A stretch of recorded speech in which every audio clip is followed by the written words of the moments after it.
మేము శాశ్వతం, మీరు తాత్కాలికం. అందుకే మీరు చెప్పే సలహాలు సూచనలను మాకు అవసరం లేదని చిత్తూరు జిల్లా అధికారుల కూటమి నేతలను నిర్లక్ష్యం చేస్తున్నారంట.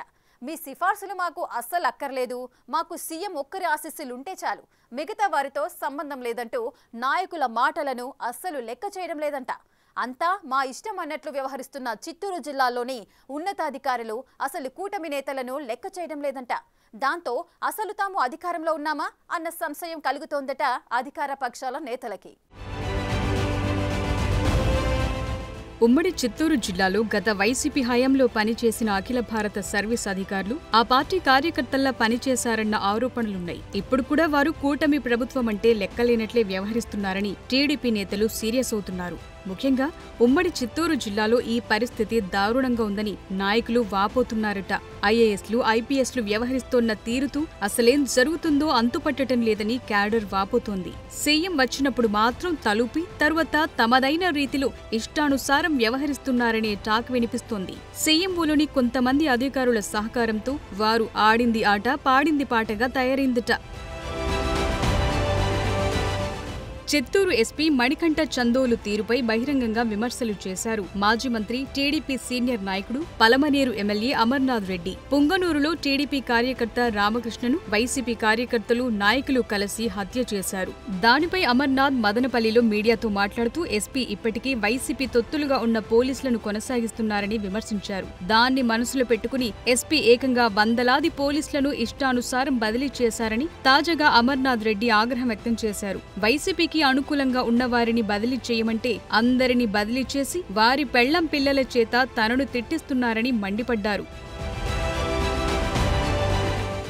బదిలీల సందర్భంగా స్థానిక ప్రజాప్రతినిధులు ఇచ్చిన సిఫారసులను బుట్టదాఖలు చేశారట. క్షేత్రస్థాయిలో డీఎస్పీ, సీఐలను కనీసం వారి గురించి ఏమాత్రం డేటా తీసుకోకుండా 4 సంవత్సరాలు, 5 సంవత్సరాల స్టాండింగ్ పేరుతో బదిలీ చేశారని, దాంతోపాటు మహిళా పీఎస్లో రిటైర్మెంట్కు దగ్గరలో ఉన్నవారిని తీసుకెళ్లి సమస్యాత్మక స్టేషన్లకు పంపారట. మొత్తం మీద కావాలని టీడీపీకి చెడ్డ పేరొచ్చే విధంగా ఆయన చేశారని అంటున్నారు. జిల్లాలో రెవెన్యూతో పాటు ఇతర శాఖల్లో కూడా ఇదే పరిస్థితి ఉందట. గత ప్రభుత్వంలో కీలక శాఖల్లో కొనసాగిన వారికి ఇన్ఛార్జి బాధ్యతలు ఇచ్చి కొనసాగిస్తున్నారట. గతంలో చెవిరెడ్డి భాస్కర్ రెడ్డికి ఓఎస్డీగా పనిచేసిన వ్యక్తికి కీలక బాధ్యతలు ఇచ్చారని ఒక ఎమ్మెల్యే సీఎంఓ అధికారులకు ఫిర్యాదు చేసినా పట్టించుకోలేదట. అదేవిధంగా తిరుపతి నగరపాలక సంస్థలు కమిషనర్ కూటమి నేతలను ఏమాత్రం పట్టించుకోవటం లేదని ఫిర్యాదు చేశారట. గతంలో డిప్యూటేషన్పై వచ్చిన నగరపాలక సంస్థ డిప్యూటీ కమిషనర్ను బదిలీ చేయాలని ప్రభుత్వ ఆదేశాలున్నా ఏమాత్రం పట్టించుకోకుండా కొనసాగిస్తున్నారన్న విమర్శలున్నాయి. అన్నమయ్య జిల్లాలో జిల్లా జాయింట్ కలెక్టర్ కూటమి నేతలకు కనీస అపాయింట్మెంట్ కూడా ఇవ్వటం లేదంటున్నారు. తంబళ్లపల్లి, మదనపల్లిల్లో పనిచేస్తున్న పోలీస్ అధికారులు దందాలకు పాల్పడుతున్నారనే ఆరోపణలున్నాయి. తిరుపతి జిల్లా జాయింట్ కలెక్టర్తో పాటు కొంతమంది అధికారుల తీరుతో విసిగిపోతున్నామని కార్యకర్తలు వాపోతున్నారు. వారందరూ సీఎంఓ తమకు అండగా ఉందని అంటున్నారట. నాయకుడు ఎవరైనా ప్రశ్నిస్తే సీఎంఓలోని ఓ అధికారి పేరు చెప్తున్నారట.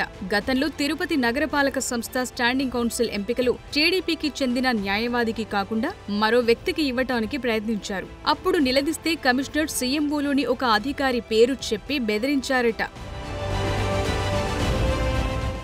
గతంలో డిప్యూటేషన్ మీద వచ్చిన ఆర్డీఓలను యథావిధిగా కొనసాగిస్తున్నారు. వారంతా వైసీపీ సానుభూతి పరులన్న ఆరోపణలున్నాయి. చివరకు పదవీ విరమణ పొందిన అధికారిని సైతం సలహాదారుగా కొనసాగిస్తున్నారనే విమర్శలున్నాయి. గత ప్రభుత్వంలో డిప్యూటేషన్పై వచ్చిన వారిని బయటకు పంపటానికి మీనమేషాలు లెక్కిస్తున్నారట. మొత్తం మీద ఎన్నికల్లో తాము కష్టపడి పనిచేశామా లేక అఖిల భారత సర్వీస్ అధికారులు పనిచేశారా అని నాయకులను కార్యకర్తలు ప్రశ్నిస్తున్నారట.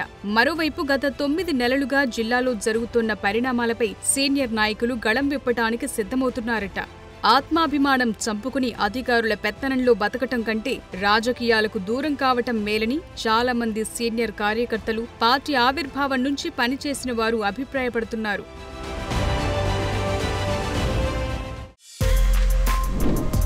For more videos like this, subscribe Big TV channel.